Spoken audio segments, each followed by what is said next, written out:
This is Kristy and you are listening to Brown Girl Green, where I interview environmental leaders and advocates about diversity and inclusion, as well as creative solutions to the climate crisis. I'm working to change the image of what it means to be an environmentalist in the 21st century. I'm recording this podcast on Ohlone land, otherwise known as the Bay Area. This is your daily reminder that we are all living on stolen land. And I wanted to shout out Orca, who features their song called Heal in today's episode. You can check out more of their music on SoundCloud.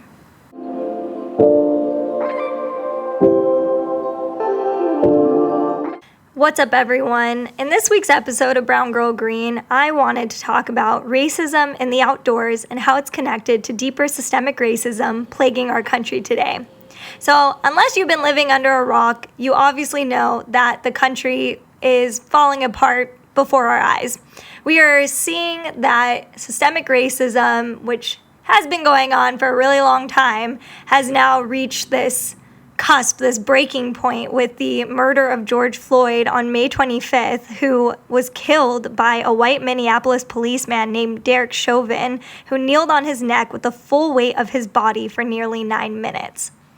George Floyd screamed, "I can't breathe," and now has shook the nation, amongst the many other deaths such as Breonna Taylor, Trayvon Martin, Michael Brown, the list goes on, of Black people in America who have been murdered by the police. Earlier that same day in New York City, Amy Cooper, a white woman who was walking her dog without a leash in Central Park, called 911 on a Black birdwatcher named Christian Cooper. All Christian Cooper was doing was telling this white lady, hey, put your dog on a leash in the rambles in Central Park. Wasn't a big ask. Then this white woman starts freaking out on him and is like, oh my gosh, I'm going to tell the police that there's an African-American man threatening my life. Calls 911. Christian Cooper captures the whole thing on his smartphone. The police, everyone can see how ridiculously racist this woman is, and she gets fired from her job. Twitter did its job, social media did its job, and got that racist woman the punishment she deserved for being so terrible to this innocent Black bird watcher. But the thing is the connection between Christian Cooper and George Floyd is that they're not that different. In both situations, white people viewed a Black person as a threat to their safety and their well-being. So they jump to conclusions in really violent and offensive ways, trying to accuse and get an innocent Black man arrested for just bird watching. And you have a more extreme case of George Floyd, who actually lost his life because of the racist assumptions and implications of white people and white police officers against the Black community. Amy Cooper's actions were not unique. They were not out of the ordinary. In fact, they are so commonplace, but Christian Cooper was one of those very few people that was able to actually capture the moment in real time on his smartphone, and that's why it blew up. And it's so easy to call someone like Amy Cooper a racist and just leave it at that, but it doesn't really detail why she felt compelled or like the safety or the ability and the freedom to be able to act this way towards a Black person. And so we have to dive deeper. And when we're thinking about access to outdoor space and we're thinking about just how the Black community is viewed within that space, we have to address that Amy Cooper in that situation viewed that she had ownership or a say over white space, over Central Park. Whether we like to call it that or not, there was an unconscious bias that she had in the back of her mind that like, this is my space, I'm going to own it. If I feel threatened, then I have every right to call this person who, in theory, is supposed to have the same access to this space. I'm going to call them a threat. I'm going to call the police, and I need this addressed because they're encroaching in my territory. We have to examine, why did Amy Cooper feel this way? And it goes back all the way to 1619 when the first slaves were brought onto U.S. soil. They were considered property. There's been this whole history of Black people having to fight for their rights in this country, being able to get basic civil liberties, because white people just continue to be so afraid of them, afraid of diversity, afraid of the other. And Black people continue to be pit as this threat to property, territory, for white people to have autonomy and control. And I see that even in 2020 in our public spaces, whether it's Permit Patty or Backyard Becky or now Awful Amy, we have these white people who feel so entitled to say who has access to resources and who doesn't, even if it's quote unquote established by the literal government that this is a public space for everyone. And I'm not just gonna point fingers at white people for this. This is also an issue for non-Black people of color who also have a ton of internalized racism and unconscious biases that they have chosen to not unlearn or have been socialized that they needed to accept to assimilate in America. So this is a call out for y'all out there, non-Black people of color who have also been guilty of othering or feeling threatened by a Black person. And so we have to address our anti-Blackness in both ourselves and our communities, because if the George Floyd case taught us anything, an Asian American police officer who was Hmong, who turned his cheek the other way as George Floyd was suffocating, we have a lot of work to do. So I'm not going to spend the rest of this episode detailing all the ins and outs on why systemic racism exists in the US today. I recommend you going online, finding amazing journalists and writers and philosophers and public health officials that have been talking about this for a long time, about the gaps and the policies that have caused Black America to receive the short end of the stick on all sectors across the US today. What I just wanted to say is that when it comes to our education, our healthcare, our housing market, and our economy, Black people are losing out. Even in New York City today, which is the epicenter of the pandemic for COVID-19, we're seeing that the Black community is being hospitalized at twice the rate of Caucasians, with Black New Yorkers being hospitalized at a rate of 632 per 100,000 people, while Caucasians were hospitalized at a rate of 284 per 100,000 people. That's a stark difference, and this was according to the city of New York. And I just wanted to bridge the gap to show that when we're thinking about issues like COVID and respiratory ailments, we have to think about that being connected to these issues around police brutality. And along with our hospital beds being filled with Black patients due to issues like the pandemic at an alarming rate, I also wanted to bring up environmental injustice. And so when it comes to the environment, the Black community is also disproportionately harmed by pollution.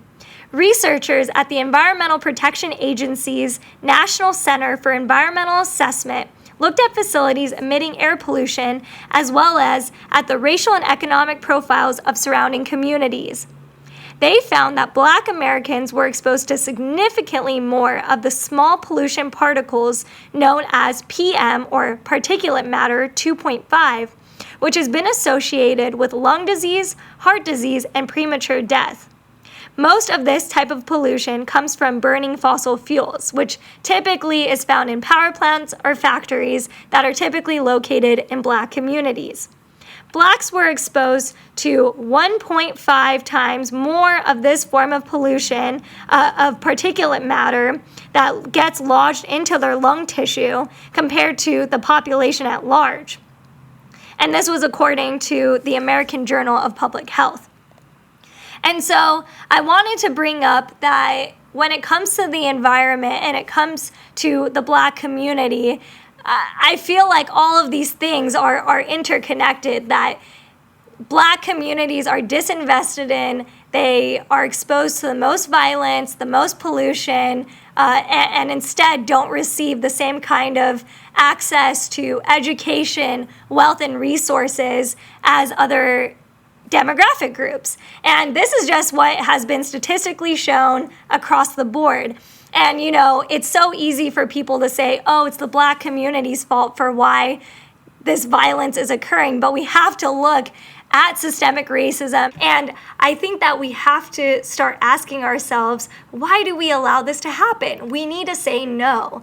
And so in today's episode, I really wanted to unpack why is racial equity in the outdoors so important. And I wanted to bring on Deeohn Ferris, who is the Vice President of Diversity and Inclusion of the National Audubon Society, which is a very old, very white bird organization that's all focused on conservation and the preservation of lands to support birds. I wanted to talk to her, ask her what are her tips on actually addressing the outdoors, addressing conservation, and addressing the lack of distribution of green space for people of color, particularly Black people, to feel safe and included. And so this episode was recorded about 2 years ago, but it's still so relevant. And I especially love us talking about birding because it really made me think about Christian Cooper and think about Black Birders Week that just happened this week, which was this really awesome social media event hosted by folks like the Hood Naturalists, where Black people decided that they wanted to show that there are people of color doing amazing outdoor conservation, wildlife ecology work to protect nature and protect the spaces we love, and that they deserve a space in that.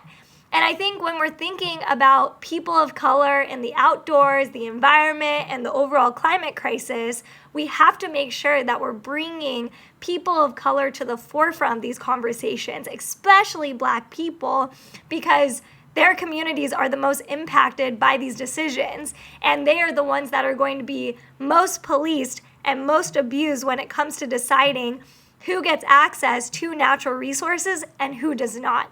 And so I hope that you enjoyed today's episode with Deeohn Ferris. It's really exciting because she works at the intersections of civil rights, environmental justice, public policy. She's a true community champion. And I also feel like she has a really interesting take because she was a part of the original group that convened with Congress to create Executive Order 12898. Which was an executive order under Bill Clinton's administration in 1994 that essentially was demanding for a federal level policy declaring environmental justice as a right for low-income populations and minorities. And this set a precedent for a lot of the environmental justice work that's happened in the past several decades, work that I got inducted into in college when I was studying environmental justice and policy. And I find this conversation really important because when we're thinking about things like environmental justice, it feels like this really broad, kind of still ambiguous term where we're still sorting out what does that actually mean for our communities on the ground. And I think we're still thinking about that when that comes to thinking about systemic racism and thinking about things like police brutality. How can we actually take these visions of building the world we want that removes violence against Black people, but actually distill that down on a local community level that actually gets people to take action, not just one day out of the year, not just 1 week, but for their whole lifetimes to continue dismantling systems of white supremacy. So I'm excited for you to listen to today's episode with Deeohn and learn more about her suggestions on how we can do this work moving forward.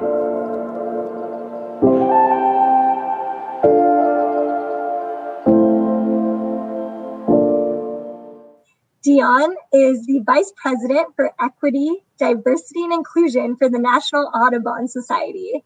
For those of you who may not know what the National Audubon Society is, they are focused a lot around conservation, birding, natural resources, and all kinds of good stuff that you'll learn about during this episode. Thank you for joining me today. Thank you, Kristy. I'm excited to be here. Thank you for inviting me. I really wanted to bring you onto my show because I think that your work, especially as a woman of color in the conservation field, is very significant because I think a lot of people believe that we can't care about environmental issues until we're really addressing social justice issues in the world. And especially with everything that's going on through American politics today, it seems like caring about the environment and caring about birds and plants and trees and so forth is kind of an afterthought.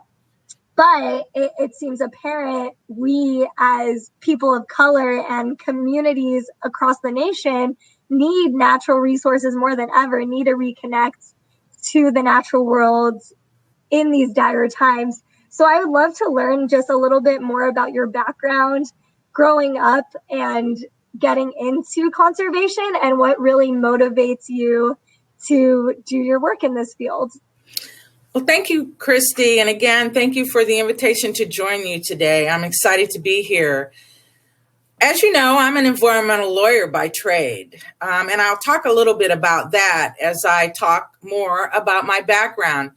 I think very early on, as a young girl, my parents were really into parks and open spaces and nature. We had a cottage by the lake. So interacting with nature, enjoying trees, plants, wildlife, habitat was just a natural occurrence in my life. So I grew up respecting nature, enjoying nature, and appreciating opportunities on almost a daily basis to be in the outdoors. So my life is rooted in an understanding and an appreciation of nature. It's probably why I went into the environmental field. It's probably why I decided to pursue environmental law as a career, because I appreciated that preserving the planet is something that we all ought to be doing. And I wanted to contribute in my way to doing that. So I'm an environmental lawyer. In uptaking that as a career, my first real job after law school was at the U.S. Environmental Protection Agency. And there is no other better place nationally to really understand how environment is protected through environmental laws and regulations and being participatory in protection of the planet in those ways. As I said, my first job was at EPA. It's where I learned about the mechanics of moving a national public policy agenda. It's where I learned how you work with federal and state governmental agencies and how you work with private sector companies in an interdisciplinary way, in a collaborative way to protect the environment. As we all know, EPA is the nation's chief agency for environmental policy. And it's a great place to learn the basics of federal and state legislation and regulations, congressional and internal affairs, development of regulations and compliance with environmental laws and regulations, all the ingredients that go into people working together at the intersection of the natural environment and the human environment. I was an enforcement official at EPA for a few years, filing cases against companies for failure to comply with environmental laws and regulations. And that's where I first learned that communities of color and low-income communities were disproportionately affected by environmental hazards and poisons that endangered their health and community well-being. EPA is also where I learned the lesson that communities are not at the environmental decision table in a lot of cases. And they're not engaged and involved by EPA and other public and private sector stakeholders in either public policy decisions or environmental cleanup decisions or decisions that really at a fundamental level affect community prosperity and community health. Also, I think it's important to note that as we know now, more often than not, communities are the stakeholders that have the most at stake in environmental and conservation decisions. Decisions that affect places important to them for a variety of reasons.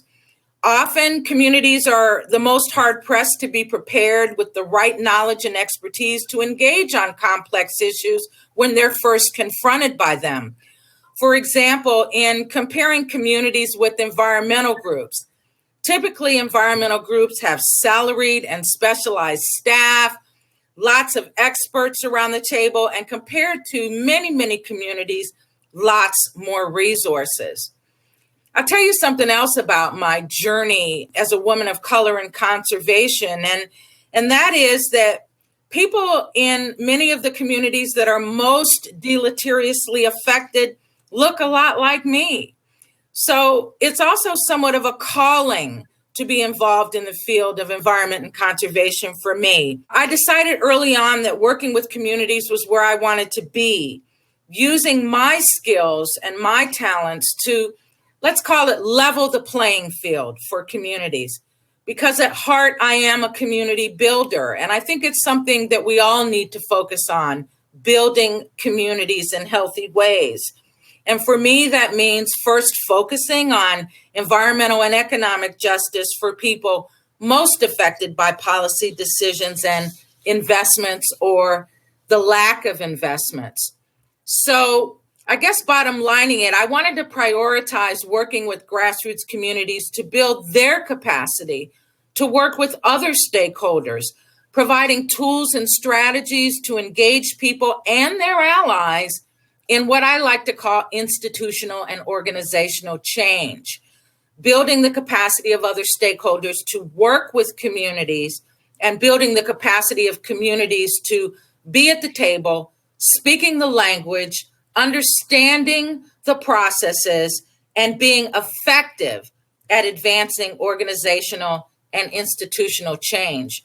So that's a little bit about how I got into being very, very interested and committed to the inclusion and activation of people of color in their communities around environment and conservation. I just really want to pick your brain about like how you went about establishing or pushing for the executive order. I mean, I think that was a really monumental, groundbreaking moment, especially in the environmental justice movement, that really made environmental justice organizers gain visibility on a national scale. And I'm just wondering, what were some of like the challenges that you faced in that process? It sounds like you were able to come with an expertise that was able to create this like pathway for accessibility for like community organizers to be in the political arena. So I just want to know, like, what were some challenges you faced with that? And also just how did you use your skills to be able to be that bridge between those two worlds?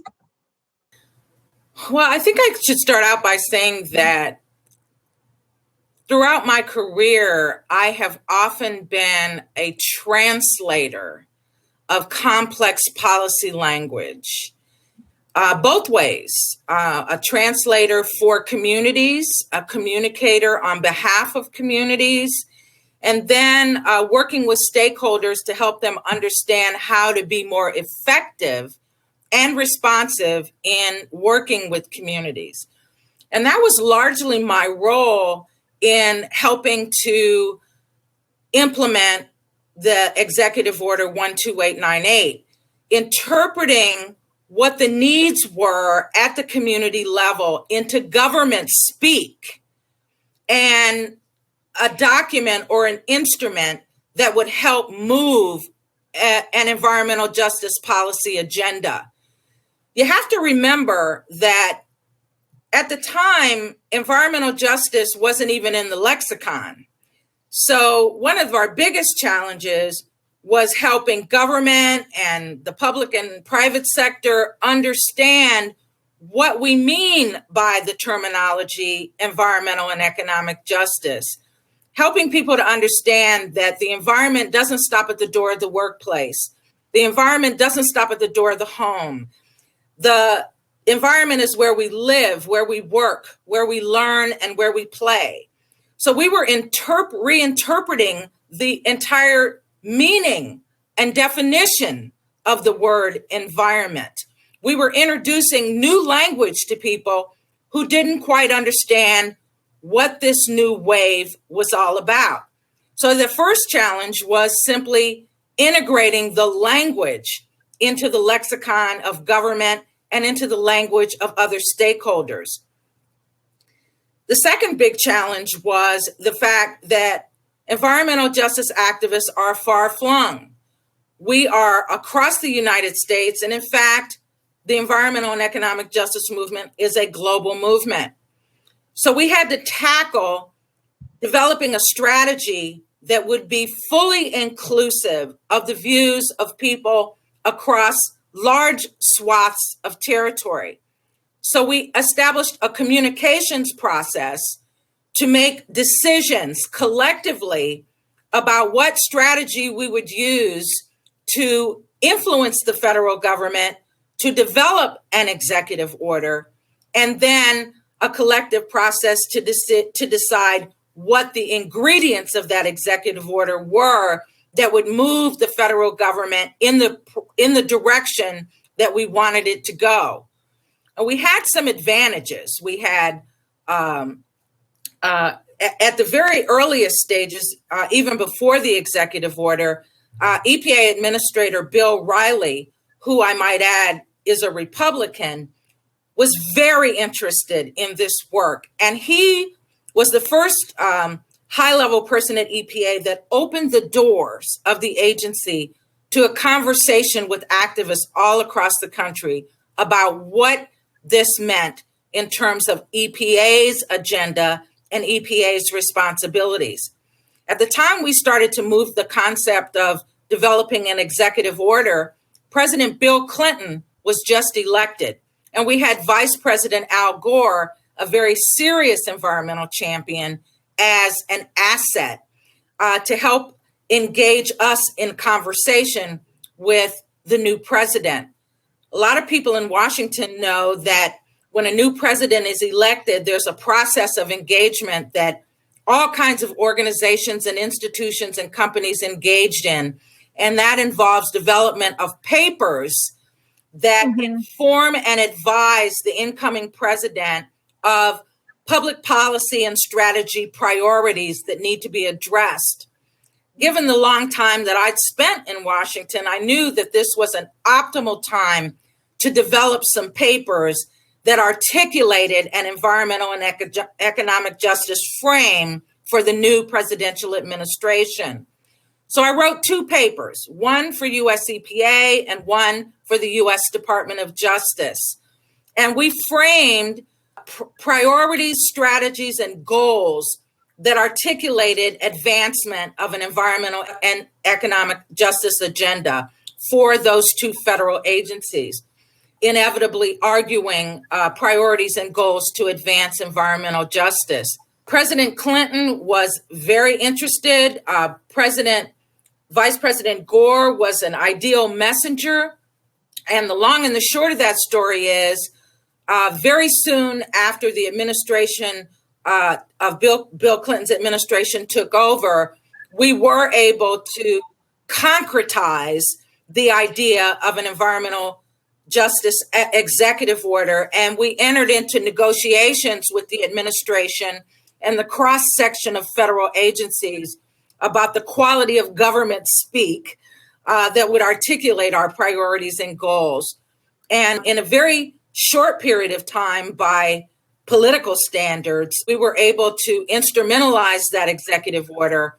And I'm really proud to say that I was standing behind President Clinton in the Oval Office at the signing ceremony for the executive order. So the order is not a perfect instrument, but it does galvanize the federal government across 17 federal agencies to take a very close look at the impacts of their decisions on communities of color and to take affirmative and indeed aggressive steps to ensure that communities that are most affected by environmental depredations are at the table, prepared, and capable of engaging in decision-making that affects their places. How do you feel that people like the conservative Republican folks that were a part of this process, like, how do you think they were able to see eye to eye with you all on why this issue was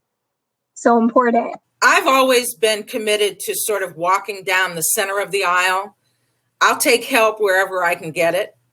So I work hard to be nonpartisan or bipartisan in the work, because you need to find champions where they are and do what you can to bring them along. I think Republicans, Democrats, independents, we all live in places, and we all understand that in order for us to thrive and prosper, those places need to be clean and healthy. And I think that's the conversation we need to have. Although, unfortunately, I think there's a lot of partisanization of language these days that impedes us talking to each other and hearing each other.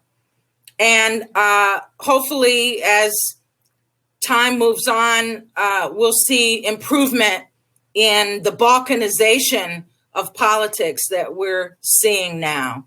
Yeah, like I'm just wondering with like this current administration, the political atmosphere we're in right now, like with Executive Order 12898, like what are some of your feelings about what environmental justice means in the America we have today? Well, I think it's important for us to understand that the human environment and the natural environment are interconnected. They're inextricable from each other. And we can't talk about protecting birds and wildlife without talking about preserving the spaces that birds and wildlife migrate through. So we have to work hard to communicate the interconnectedness of the natural and the human environment. And as we recognize that interconnectedness, then addressing social issues becomes less of a barrier. Social issues are human issues, are environmental issues. And we just got to get that through some seemingly today very resistant heads. I agree. I feel that there's a lot of resistance. I think that that's why there's such a disconnect for people who are like, oh, those two things are separate, like social justice issues and environmental issues. And it's like, but they're all one and the same.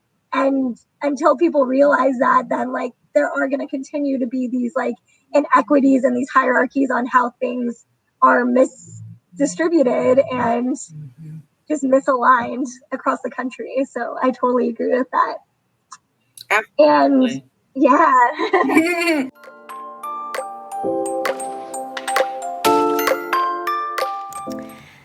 I hope you're enjoying this week's episode of Brown Girl Green.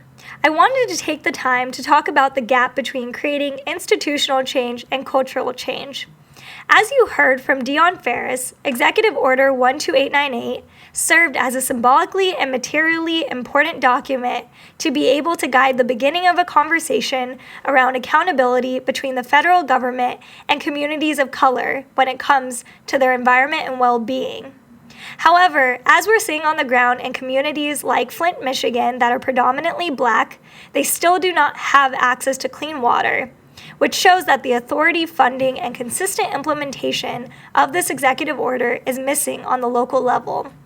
Persistent environmental disparities for communities of color demonstrate that there's still a lot more work that needs to be done to make this a critical policy priority that can actually be backed up by interventions, allies, and funding to make it happen.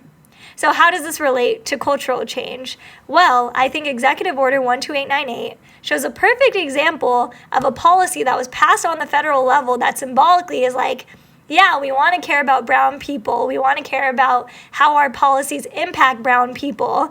And yet we see that this is like a broad framework. It's making an impact in terms of getting a conversation and a story started. But guess what? Executive Order 12898 was created in 1994. And guess what? Your girl was born in 1995.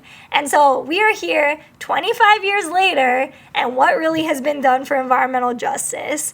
I would say that yes, there's been some big wins here, big wins there, but if we're still seeing that communities of color, particularly Black communities, are having their air and their water still poisoned on the ground at the local level, we're addressing things way beyond just changing institutions. We have to address cultural change. We have to address why are institutions even doing this in the first place and not prioritizing the well-being, the health, and the safety of Black communities? And I think when we're thinking about that, that's where we see the disparity between, these big bureaucratic federal government actors being like, yeah, we care about Black people, we want to take action, Black Lives Matter. But on a microcosm, when you're seeing people getting acquitted for killing a kid walking home who was just buying a pack of Skittles, or someone buying a toy gun getting shot because a police officer gets scared, you have to start thinking, what really is institutional change when at a cultural level we're still acting like those things are okay or they're commonplace, and we just can't say they're okay anymore. And so I think I see a lot of parallels between environmental justice moving forward and as I'm hearing more campaigns going forward that are talking about defunding the police in different cities and talking about how we can address racism in the workplace, et cetera, I'm starting to hear that more people are realizing that it's not enough to just say, yeah, Black communities historically have been, given the short end of the stick when it comes to health, economy, the environment, et cetera. It's not enough to just say that. We also need to be thinking, well, how are we going to change things moving forward in every sector, in our day-to-day interactions with each other? And so I think, if anything, what I learned is that we can't just expect people to operate within the current system and just leave it at that. We have an executive order, we pass this policy, we pass this law. Yes, those things are really important, but I think that if we don't see it distilled and that it just becomes common sense in the collective consciousness of the average American to recognize truly why that's wrong and how their unconscious biases helped create and perpetuate the systemic racism through our institutions today, I'm not sure how we're going to really address this. And so, with that being said, according to Mapping Police Violence, the police in the U.S. killed 1,099 people, and Black people accounted for 24% of those killed, despite only being 13% of the population. And so, I just want you all to think, as a lot of people are getting angry and frustrated that people are looting or rioting, you have to ask yourself, based on everything that I just said, if institutions are the only thing we're relying on as the way to be a metric of progress, and we see people recognizing that these institutions, the government, no longer serve them, don't they have the right to rise up and say something about it? And I want you all to think, what is the function of the line between nonviolent protests and violent protests then? What is expanding and what is contracting in situations of injustice? And I hope that you all can sit with all of these comments and thoughts that I'm sharing on this break as we go into the second part of the episode with Deeohn, because I think it's really fundamental that we don't just leave it as another Black man was killed by the police, Black woman was killed by the police, and we're just saying, oh, that's so tragic, but that's just the way it is. We can't accept that anymore. We can't accept the status quo. And so in the second half of this episode, Deeohn gives some tips on how organizations can start to really address this. And we also get into more of the fun stuff about how we can actually bring more people of color into the outdoors so they actually feel safe and included in those spaces. And this is just the beginning of my conversation around addressing race, environmentalism, and the systemic racism I see within the environmental field and other sectors across the country. And so I hope that you reflect on that as we go into the second half of the episode.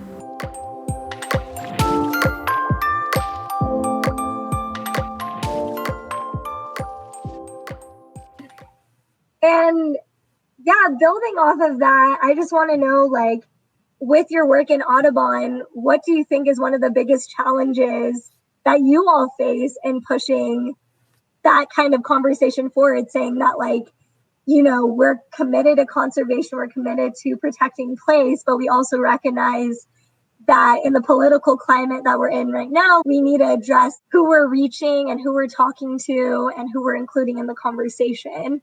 So I just wanted to know what have been some challenges that you all have faced in dealing with that. That's a great question, Kristy. And there are all kinds of challenges. And I want to start out by saying that one of the biggest challenges for us at Audubon, if not the biggest challenge at Audubon, is also the biggest challenge for government, the biggest challenge for the private sector, academia. It's a big challenge for everyone, and that is culture change. So what we're talking about now is equity, racial and cultural diversity, and inclusion. And for organizations like Audubon and many, many others, if not all others, it's culture change. So what does that mean? What it means is that Audubon and other organizations and institutions operate within the dominant culture. You could call it the white culture. You could also refer to it as white privilege. So all of those aspects, the dominant culture is largely exclusionary of races and cultures that are perceived as different, hence culture change. We've got to deal with culture change. So at Audubon, that means transforming a venerable and influential 113-year-old, very white organization. We've got 1.2 million members. Our organization crosses 5 time zones. We're in the US, the Caribbean, and South America. We have nearly 800 employees at 60 locations, 463 chapters. It's a big organization, and culture change is no small feat. So how do we go about doing that? Well, we work on multiple levels in multiple ways. And the biggest thing is that we need to concentrate organizationally to provide impetus around culture change in a few ways. We need to build the skills of people at Audubon. And in building those skills, we've got to help people understand the barriers and the biases, the structural or baked in governmental laws and policies and private sector decisions that impede the success of people of color and other population groups, such as LGBTQ and physically challenged populations and young people, for example.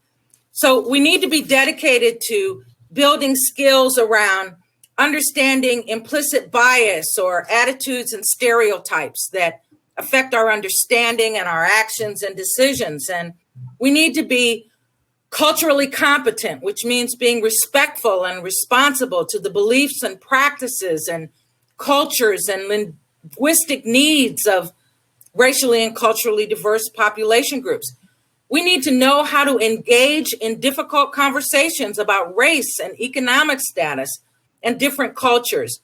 So grappling with and overcoming barriers, creating culture change at Audubon and other places is really going to be transformative. It's hard work. It requires budget and staff and resources. And I think the most important thing to understand about it is that culture change for organizations like Audubon is existential.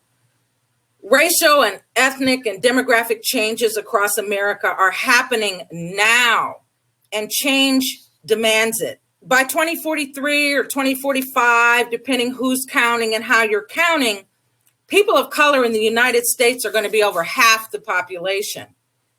We already have states that are California, New Mexico, Hawaii. Cities, big cities, Atlanta, Miami, New York, many others are there already.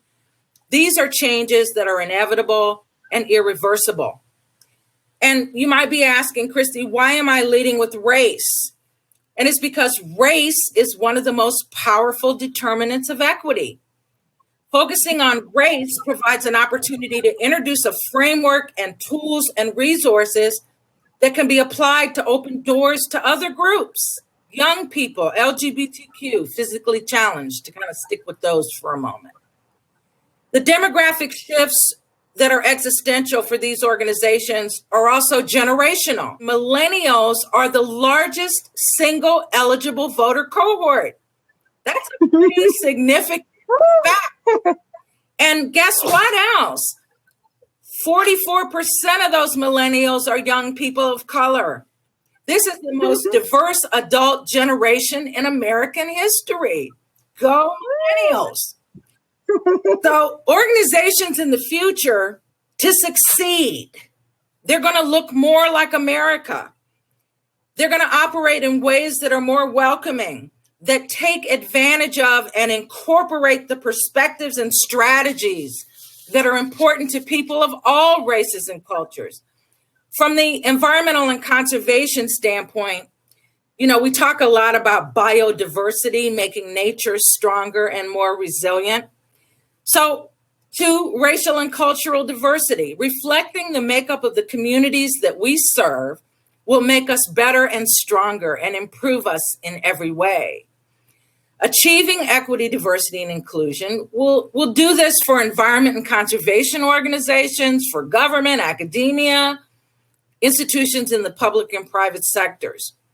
So that's a little bit of background about the challenges, and it's not just for Audubon. These are challenges that are affecting organizations everywhere. Absolutely. And I think that this generation wants to see organizations that represent their values and represent the people that they relate to the most. So I'm really glad you spoke about that. And I just want to know on a more practical level on where people can get tapped into Audubon and the things that you all are doing. For people who don't even know anything about outdoor recreation or birding, like some people don't even know what birding is, but birding's like bird watching and just like having a passion and love for birds. I'm like so into it. But I just wanted to know, like, what do you feel are ways in which not just young people, but people of color, low-income communities, people that may view themselves as identifying with a marginalized community, like, why do you think outdoor recreation and getting in touch with nature is so important to their resilience?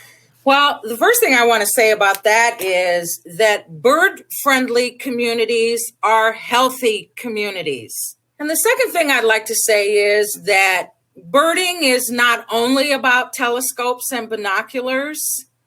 Birding is about helping people understand that birds are an important part of nature and that birds can be a way that everyone appreciates nature. So if we have bird-friendly communities, we have healthy communities. Birds are a bellwether of health in wild places, health in rural areas, health in urban spaces. So birding is a relaxing activity, and it takes you outdoors, which many, many studies are telling us is important for health and mental restoration. So a little bit about that. There's a growing body of studies that shows that nature heals and soothes, new word, and restores us. Research tells us that nature can increase or reduce stress, which clearly affects us negatively. What we're seeing and hearing and experiencing at any moment is changing not only our mood, but how our nervous system and our endocrine systems and immune systems may be working. Early documentation is telling us that being out in nature and experiencing nature may even reduce mortality, but definitely it improves our health. So basically, regardless of age or culture, humans find nature pleasing, and we need to be out in it. We're genetically programmed to find trees and plants and water and other nature elements engrossing, fascinating. We're absorbed by nature scenes, and nature scenes distract from pain and discomfort. Because we find nature inherently interesting, we can focus on what we're experiencing when we're there.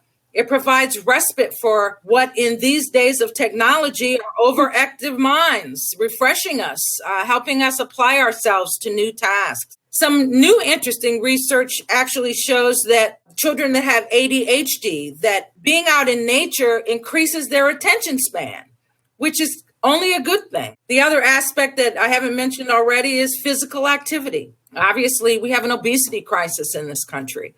So being out in nature gives us an opportunity to exercise, in addition to being beneficial for our mental and emotional well-being. On bird watching, well, one thing I've discovered as a budding bird watcher is that you got to have some quick reflexes to watch some birds. They move around. And you also have to have patience to observe them. And you have to have the skill of being quiet in a space that helps quieten our minds. So there are all kinds of advantages to outdoor recreation, mental resilience, emotional well-being, and physical improvement. And those are all clearly good reasons why bird watching might be an avocation for some of us. Maybe not all of us, but certainly it's beneficial for some of us. And what would you say to people who might not feel like they have access to birding or like access to outdoor recreation, like, but they do want to get started, but just don't know where to get started? Like, what are some basic things that they could start doing in their neighborhoods or communities to start getting in touch with that if they like can't just go on like a camping trip for a weekend or can't go on a birding excursion for a few hours? Well, I can tell you that some of the best birding I've ever done has been in my backyard. And so there isn't any need to take long treks to wild, expansive spaces to appreciate birds. And I think we need to understand that birding is not only about telescopes and binoculars and khakis and hats. Birding can be done in your everyday clothing on an everyday basis, looking out the windows, or being in your backyard or in your front yard or in your neighborhood park. This is not an inaccessible activity. On the other hand, getting out into wild spaces, as we've just talked about, is highly beneficial. And if there are ways to connect with organizations in your communities that are getting people outdoors, and there's an increasing number of organizations led by young men and young women of color who are specifically focusing on African American experiences and Latino experiences and Asian and Native American experiences, and bringing people together in races and cultures and taking them to wilder places to experience the outdoors. So I encourage folks to do a little Googling. There's an organization where you are. They are in every place. Whether they're led by people of color or led by white people, doesn't really make a difference. Connect with these organizations and take advantage of the opportunities that are being provided to experience nature in bigger and wilder places. We'll be better for it. And the other thing to add about that is contributing our cultures to the conversations is important. Helping people understand that people appreciate nature in different ways, that we have something to contribute to this conversation and this movement, and what we have to say and what we think is important to protecting the planet. I love that. What would you say to a young woman of color like me, but maybe even younger than me, since I graduated college, who is interested in getting into the environmental field and conservation, but doesn't really know if like they could be a part of this field because they don't see many people that look like them? What would you say to her? I would say just do it.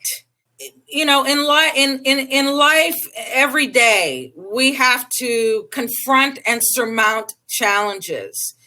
And one of the most significant challenges of people of color is isolation and being the only. And I've certainly been that over and over and over again. But I didn't let it stop me from doing what I was interested in doing. And I would encourage people to pursue what it is they want to do, irrespective of who is around them, and also to look for like-minded folks who are interested in doing the same thing, and partner up and buddy up and share the experience if there's an apprehension about being alone in the context. But even in the face of the buddying up and the finding friends, as young people of color, as people of color generally, we have to recognize that there will be many places where we will be the only, and we can't be intimidated by that. And as much as we may be experiencing negative conduct, we have to, and we always have, and we will continue to power through that to make sure that we are prepared and ready and able to prosper in doing the things that we want to do. I really needed to hear that. If there was one bird that you think you embody in your own life and how you exist through the world, what would it be and why? Oh my, I haven't thought about that very much. And there are so many birds, and I had to mention I am a budding birder. I'm starting to get into it here. So I don't know that I have actually found the bird that I embody, but I can share this with you. I have been a backyard birder for a very long time. And there is one very unobtrusive little bird that until very recently, I was never able to see, but I was struck by its song. And this bird has the most beautiful song, and it's a hidey bird. It hides, so it's hard to find, and it's small and it's brown, so it isn't flashy with bright plumage, but the song, Kristy, will stop you in its tracks. So I don't know that I necessarily embody this bird, but it's the Carolina wren. And you can go on Audubon's website and search for this bird and click and hear its song. And that fascinates me. I love to hear the song. I know what season I'm going to hear the song, and I listen for it for the entire season. Wakes me up in the morning while I'm tending my tomatoes and my peppers and my herbs in my backyard. I listen for that song. It's a harbinger of spring for me. And she sings right up until the hottest weather. And then I know that I have to settle back in and wait in expectation for the next spring. And I yearn for it every spring because I know then spring is sprung and good weather's coming because the Carolina wren is back in my backyard. I love that. I just want to thank you again. This was just such an incredible conversation, just learning about your story and the work that you're doing, the very important work that you're doing to advance women of color in particular in the environmental field. It is really inspiring to me, and I think it's something that I've been searching for a while for the past few months. As I've started this show, I've been really looking for folks like you who I know live this and breathe this career and this passion in your everyday life. And I can just see it and hear it in your voice. And I think that it's something that brings me joy and hope in my career and my future. And I just want to show everyone that I wore this bird pin just for today's interview, just because I was so excited for it. And just thank you. Thank you for joining this conversation. And I hope that we're able to share more resources from Audubon so more folks can learn about the great work that you're all doing. So just to finish it off, are there any other resources or items that you would like to recommend to our listeners today that you think could plug them in? Well, I would like to plug you into www.audubon.org, where there are all kinds of resources to explore, to understand much more about why it's important that we ought to be protecting the planet by protecting the birds and wildlife habitat. So please log in, click us on and go through. There are all kinds of rich resources for learning. And also, Kristy, I'd like to thank you for the opportunity to join you today and remind everyone what an example you are for young people and all people. We're not breaking new ground in helping people of color experience the environment and nature. We are contributing to ongoing work. We're soldiers.